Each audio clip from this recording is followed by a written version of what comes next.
Living in Ireland is harder than you think.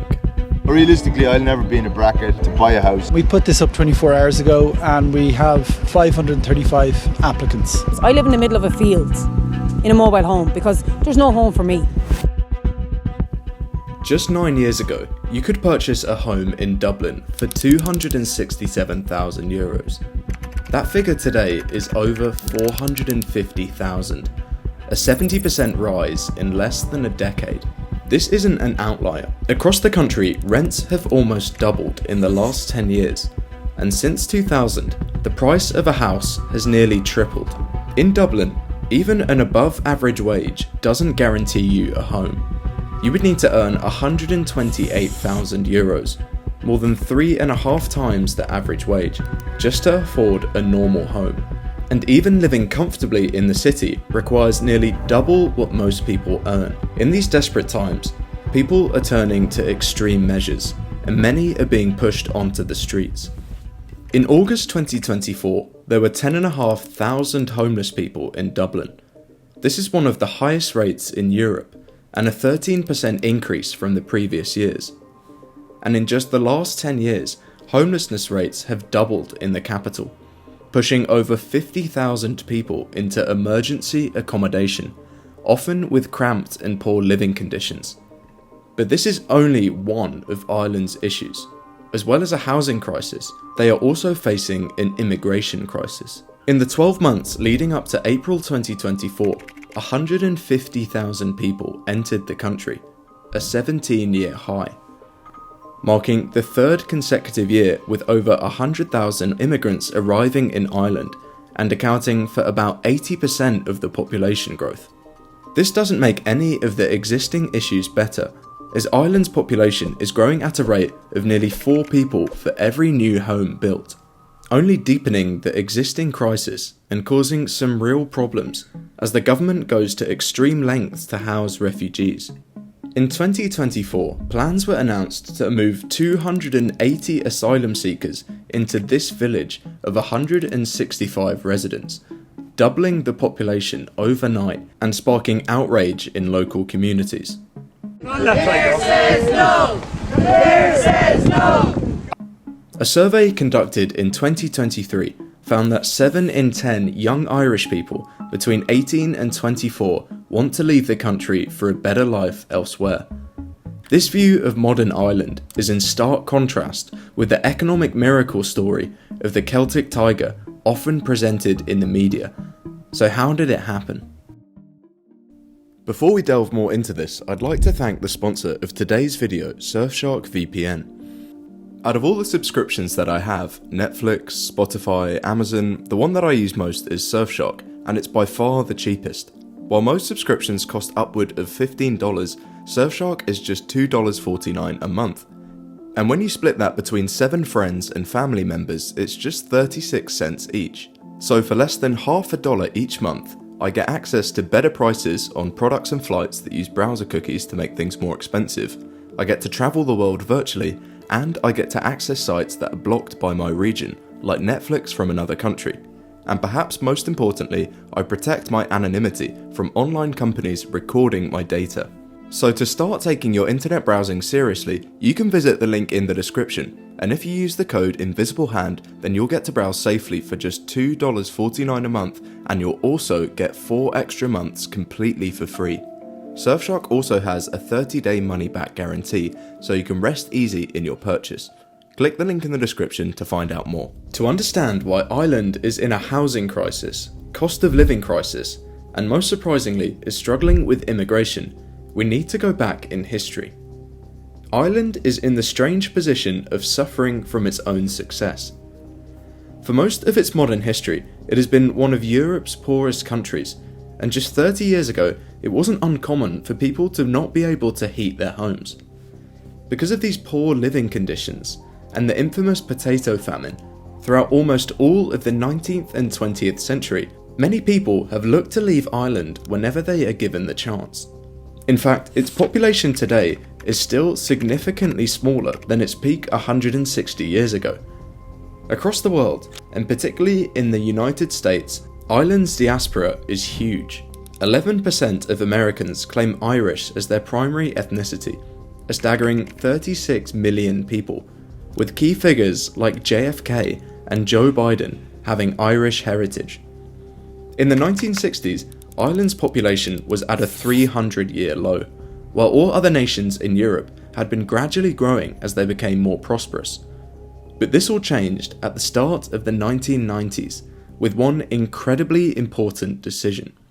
At the start of this decade, Ireland slashed its tax rates for businesses to just 12.5%, one of the lowest in Europe. This changed everything. Ireland suddenly entered a new era, as an economic miracle known as the Celtic Tiger period. All of a sudden, companies from all across the world had access to one of the largest markets in the world, the EU, and they could now pay a fraction of the taxes than they would at home. This opportunity was too good to miss, and in the next 10 years, giant companies flooded into Ireland. Google, Apple, and Microsoft all set up shop.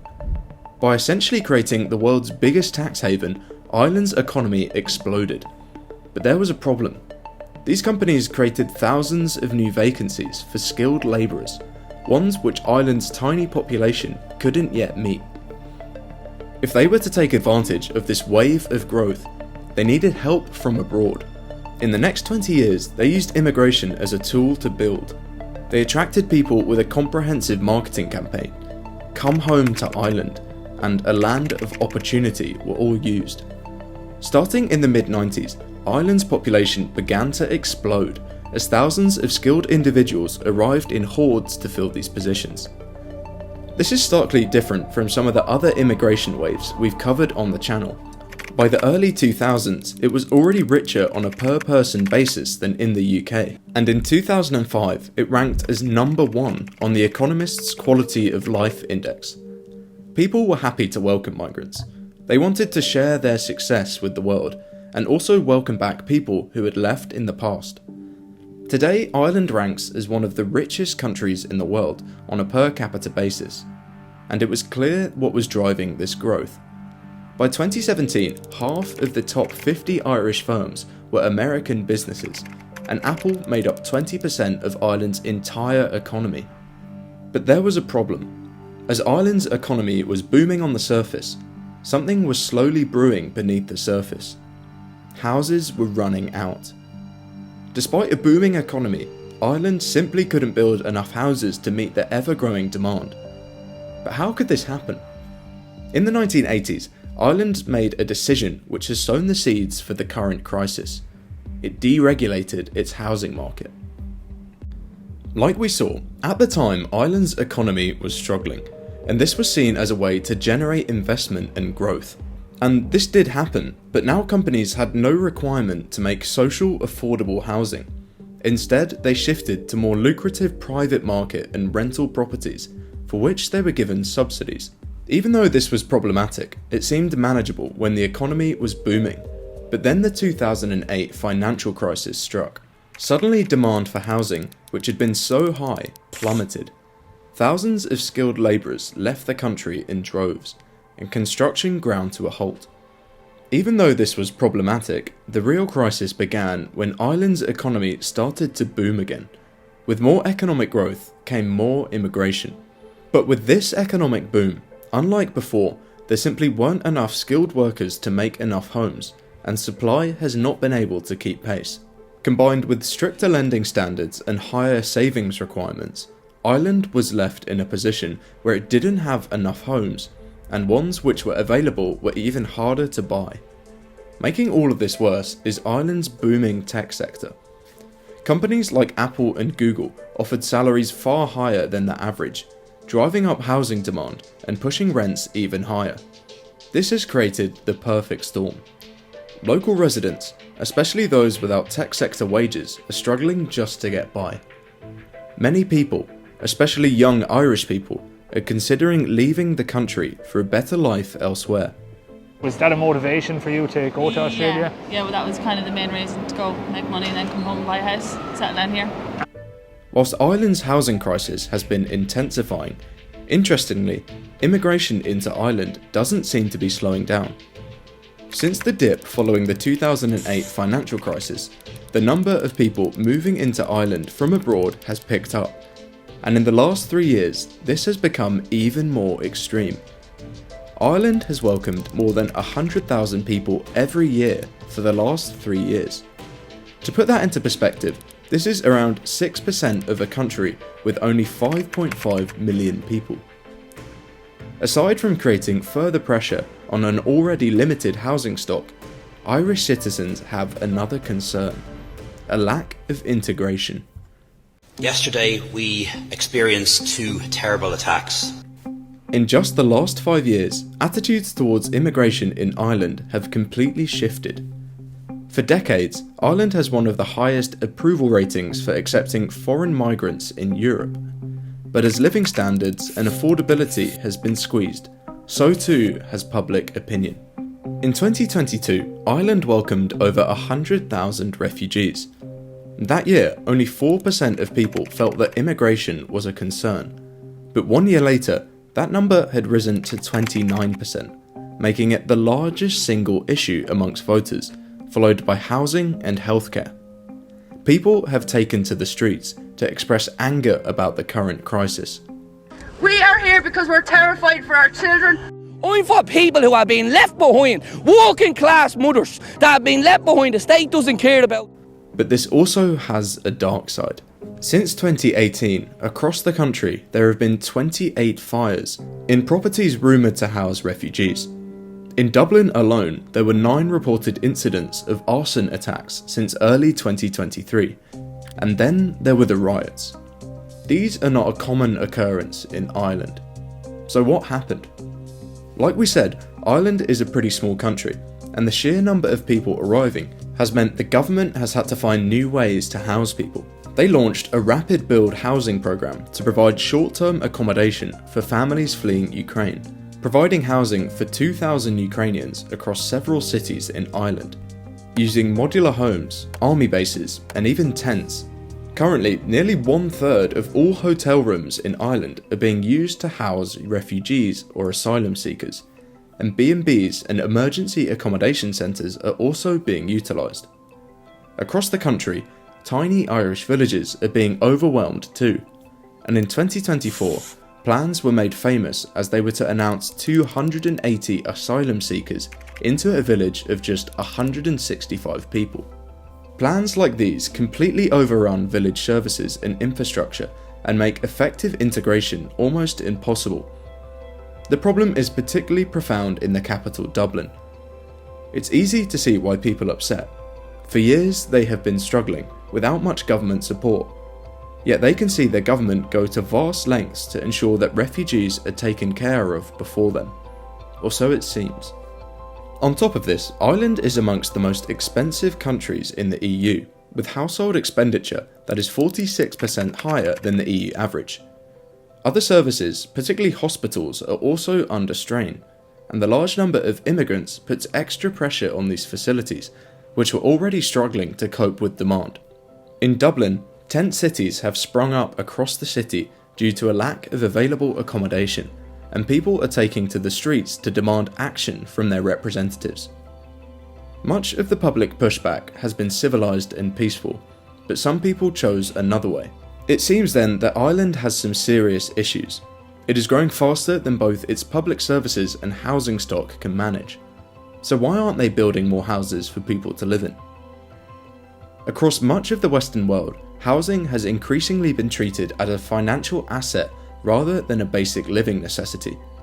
Properties are bought up as investments by wealthy buyers and institutional investors, often left empty or used solely to generate profits through rents or resale, rather than being made available for families and individuals who need a home.